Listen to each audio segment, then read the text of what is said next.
Yung ano, yung Armotech binanggapan nung ngayon, no? Si kuya bumangga sa puwitan. Ito yan sa may Baguio City. Binangga niya Armotech, nakaparadal ako.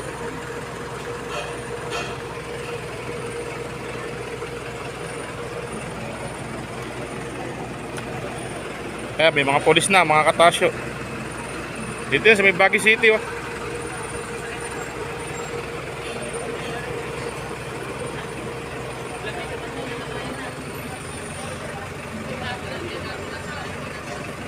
Ayun yung nakaupo, parang nabalian pa yata ng ano.